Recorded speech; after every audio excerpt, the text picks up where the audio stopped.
The eighth home to collapse in Buxton took place yesterday. This after those storms with Hurricane Imelda coming through and pushing those waves onto the Outer Banks. We have in the room right now reporter Alex Littlehales. He was one of our reporters who went down to the Outer Banks to Buxton and was there when the first 5 homes fell.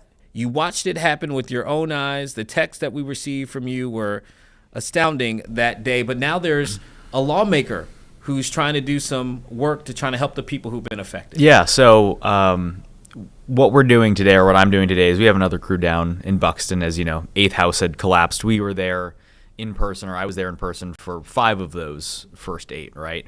So I was just thinking about that. I don't think people understand this is such a complex issue. This is a very nuanced, layered dilemma that's happening on the Outer Banks right now, because a lot of people will just see the homes collapsing and they think, oh, okay, well, why did the homeowners let it get to that point? Why did they build those homes on the sand? And there's a lot of kind of messaging on social media, and some of it's anger about, well, why do we even care about these homes falling in the ocean, right? I mean, they decided to build a house on the sands of a beachfront. That's their problem, right? But this is a really complex issue because the fact of the matter is that when these homes were originally built, they were hundreds of feet away from the shoreline. And so the bigger concern and the question over time has been, how do these homeowners and these properties adapt to beach erosion that is unlike what other regions are seeing in this country, right? And let's remember that Hatteras Island, where all these homes are collapsing, you see it there. Hatteras Island is a barrier island, and it's a pretty significant one. It is very contiguous, and it is very substantial, but it is still a barrier island, which means that the parameters of it are shifting constantly. And when you take a overlay over hundreds of years ago, I mean, it's very different in terms of the landmass that you see today versus then. So, this is a really complex issue, and at the heart of it is a lot of insurance complications. And so that's what we're talking about today. So Eugene alluded to it. What we're doing today is talking to Congressman Greg Murphy. He is a North Carolina congressman, and his congressional district includes Dare County, which is where you see the houses falling in right now. And I believe that's the 8th of the 8 houses that have fallen in so far. So the conversation I had with Greg Murphy was about something called and let me make sure I get the exact phrasing of it correct, because I don't want to... the Prevent Environmental Hazards Act. Mm-hmm. And so this is a bill introduced by North Carolina Congressman Greg Murphy last year. And essentially what the bill does is it addresses regulations within the National Flood Insurance Program. Mm-hmm. Because the regulations within that insurance program state that essentially a homeowner, if they want to move or relocate a house, if it's threatened or damaged, this insurance program through FEMA will not cover the cost of that proactive move. And it also states in this insurance program that that homeowners cannot collect insurance claims and payouts until after a home is destroyed, right? So all of this money, this reimbursement, all of this has to happen after the fact, right? And so the congressman's bill, and again, we talked to Greg Murphy last night about this issue, is that, this bill is intended to essentially allow the insurance program to potentially pay out or give some aid to these homeowners ahead of time. Because as it stands right now, when you think about the fact that, if you're within this flood insurance program through FEMA, if you want to relocate your home, which can cost hundreds of thousands of dollars, you want to relocate it, but the insurance payout won't proactively give you that money to do so, and you can't file the claim until after the home has collapsed. I mean, what real incentive is there for you to spend hundreds of thousands of dollars to move the home if you just know that you're going to get an insurance payout by letting the house collapse into the ocean, right? So that's sort of the really, really tricky dilemma that these homeowners are in right now. And so what we're doing is sort of profiling this idea of what's next, because that is sort of the question that every time we see a house fall into the ocean on the Outer Banks, it's okay, why does this keep happening? What are the solutions that we can come up with? And unfortunately, until regulations around how this works changes, I mean, we're just going to be seeing the same kind of story over and over and over again. And, it's important. You said it earlier, and it's important to point out because I've read a lot of responses that people have when they're watching this. And once the kind of shock goes away, you get a lot of people who say, well, why did they build those homes there in the first place? Why would they build the homes so close to the water and the waves? What we're talking about here, again, is beach erosion. This is something that has happened over time. When those homes were first built, decades ago at this point, they were much further away from the actual water, like a football field, at least, if not more. This is a part of really stuff that's out of the control of human nature. I mean, this is...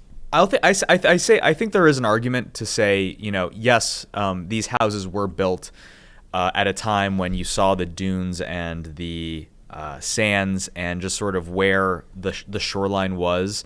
I mean, they were really offset from the actual ocean.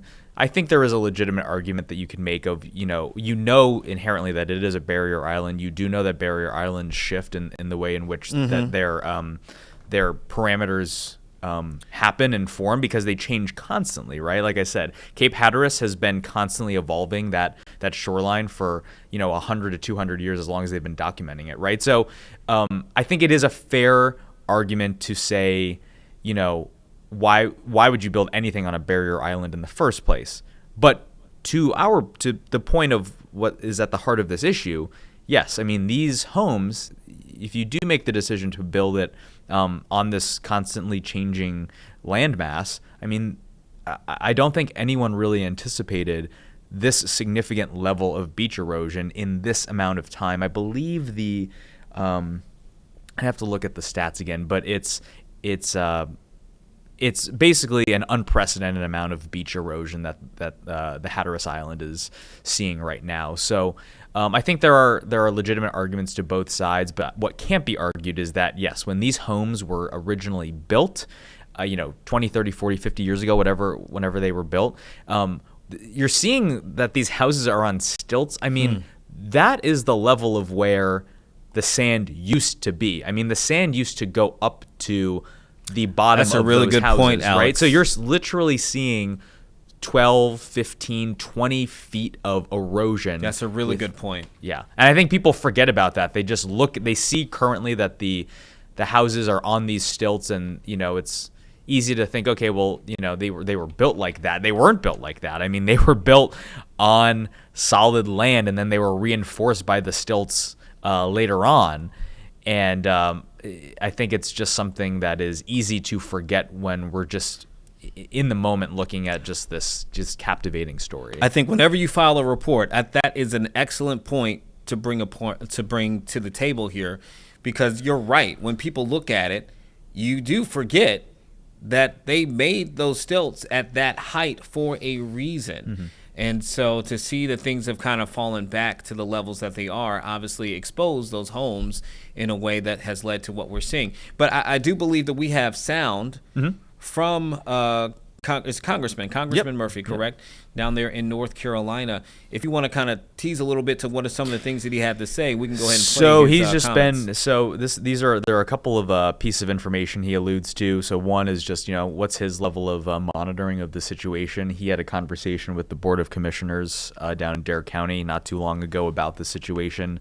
Talked to him just about his initial thoughts on everything, but I also talked to him about, hey, what's going on with this bill? This bill was filed. It was actually a bipartisan bill, and so the other co-signers on this, Greg Murphy, Republican in North Carolina. The other co-signers on this is another North Carolina Congressman, Don Davis, who is a Democrat who also represents parts of coastal North Carolina. I believe he's probably on that because of his the fact that Currituck County, which incorporates Corolla is also part of his congressional district. So, you get a little bit of bipartisan support there because Don Davis would also know, this is obviously an issue that affects my coastal congressional district as well. Then you actually, strangely enough, have Republican Congressman Rob Whitman. So all of the co-signers on this bill are Hampton Roads / Northeastern North Carolina representatives in the House of Congress. And so I asked him, what's the latest with this bill? Is there movement on it? This is something that a lot of people are looking at as a potential lifeline, a solution. And he talked about sort of where it is from a procedural standpoint in Congress right now. So I don't know if you'd be able to take that now, but he kind of gets into it a little bit. This is obviously an emotional issue. People have memories. They have wonderful things in their home. But if the home is going to fall into the ocean, it's impending, it should be taken down before the environmental hazard occurs. Not only is it a threat to the environment, but it's also a threat to humans, wildlife, people out boating. So this is trying to get people to act proactively. Before the house falls into the ocean, up to 40% of the house volume or house value up to $250,000. Use that money to help take down the structure before the environmental hazard occurs. It's in the Financial Services Committee, trying to work that through to get that taken out of committee onto the floor, over to the Senate. It's going to be a process just because it opens up a little bit of Pandora's box with the National Flood Insurance Program. But Buxton had gotten beach renourishment back in 2017, gotten beach renourishment again back in 2022, and was planning to have it again, or is planning to have it again this coming spring, with also trying to fix a groin. But Mother Nature, when you have water, wind, and sand, and in a highly metabolic area of the coast, these are the things, unfortunately, that happen. These are the things, unfortunately, that happen, Alex, as he says. And, he's talking about their process behind the scenes to get this forward. And, there are a lot of questions, too, from the people who live in that area. And then also, I imagine those who own those homes, just about when are they going to get something like this through? Yeah.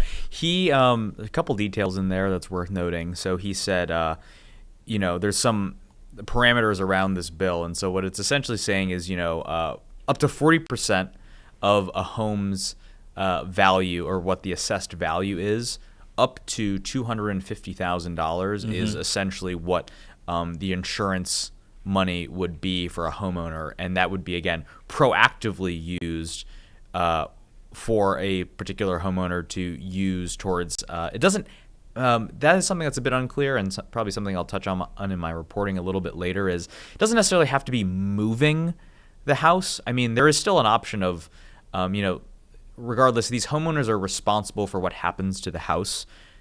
They can choose to move the property. They can also just choose to destroy it, so that way they don't have to be basically burdened with the cost of what it takes a contractor to clean up the debris afterwards. So this isn't just a thing where, homeowners are trying to just get money so that they can save their homes. I mean, there's a part of that, but as you can see, some of these homes here that you see on the screen, I mean, they have been essentially abandoned and condemned for quite some time now. And so you would imagine that in a situation like this, where they're imminent and their collapse is all but assured, there could be a situation where, a homeowner may choose to destroy or bring the home down on their own accord and be proactive about it, instead of letting it fall into the ocean and then the debris is scattered everywhere, and then it becomes a whole ordeal for contractors and the National Park Service to have to clean up. So again, all of this is talking about how can we get homeowners, how can we give them an incentive to do something with their home before it just falls into the ocean. Because this isn't trying to take sides here, but there really isn't an incentive for these homeowners to do anything beyond, at a certain point, just letting it collapse into the ocean, because that is sort of what makes most financial sense. And in a lot of cases, like I said, it costs a considerable amount of money to move these homes, to destroy these homes. And it's money that people may not have. I mean, it could be, and I've had this conversation with like moving companies about like how much this costs. It can cost, hundreds of thousands of dollars. So if you don't have that money just laying around, I mean, what else is there besides to just wait for the insurance to give you the claim? And that only happens if the house is collapsed. And clarify this for me, Alex. At the end of one of his comments there, he says it's going to be a process just because it opens up a bit of a Pandora's box with the program. What was he referring to? I was thinking about that as well. But what I can presume what he means is that, if this bill goes into effect, right, you're essentially restructuring insurance, the idea of insurance. And so what this bill would allow essentially is for people to come to the flood insurance, this program, and say, hey, my home deserves, or I deserve as the homeowner to be compensated ahead of time and proactively because my house is at imminent risk of falling or being flooded or, being taken by natural causes, right? So I believe the Pandora's box that he's referencing is, okay, well, what's that line of demarcation there, right? I mean, how are people going to utilize this? And is there a possibility that people utilize this if their home isn't actually at imminent risk of falling, right? I think that's what he means, is that once you allow people to essentially proactively receive this money instead of just filing the claim after insurance sees that the house has collapsed tangibly, what I believe when he says you're opening up a Pandora's box is you're now opening up the possibility that people will come to this flood insurance program, and there will be situations where there are individuals or homeowners who are trying to convince the program and convince FEMA leaders that they deserve this amount of money, they deserve X, Y, and Z, while not having the tangible result of a collapsed home to back them up, essentially, right? They're basically saying you need to do this because our house is at risk, and then you have to prove that risk ahead of time. So I think that sort of, it doesn't complicate things, but I think that is sort of a big thing you have to consider when you're going to change the way in which this policy essentially works for people. And I know we were trying to get somebody who owns one of these homes. Have we been successful in actually contacting someone? We are actually in. Yes and no. So we are in talks with one of the homeowners, the homeowner of the third house that fell into the ocean on Tuesday. And I believe that house's name was Infinity because, all these houses have these very beach eclectic names to them. And I believe, yes, this is, so I've actually been in conversation with the, not the homeowner of that one, but the one you just saw there, that one-story house on its stilts, and just lose conversations with her, and she has essentially told me, obviously very distraught about what's going on, because she reiterated to me that this property that she had here on South Tower Circle down in Buxton, not necessarily a rental property, and this is the house I'm talking about.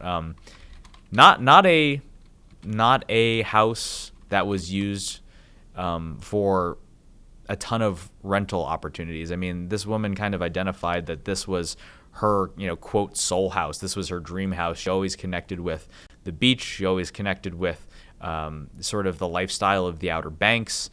And this is a house that she had a lot of memories in with her family. And she lives elsewhere in North Carolina at the moment. But, I think that there is a narrative right now that all the homeowners of these properties are affluent out-of-state people that actually don't really care about these homes. I would say that is not necessarily the case for every single property. I mean, regardless, it's still an investment that's lost from an individual, so you certainly sympathize with them, no matter, the level of affluence they have, right? But to see your home, but whether you live there year-round or not, just floating in the water, I would feel a type of way. But especially, this woman, she's kind of identified that this is my dream house. This is my soul house. I have a lot of deep connections to this house. I bought it, and it's just been I've had to just kind of watch it be eroded away over the last 10 years or so.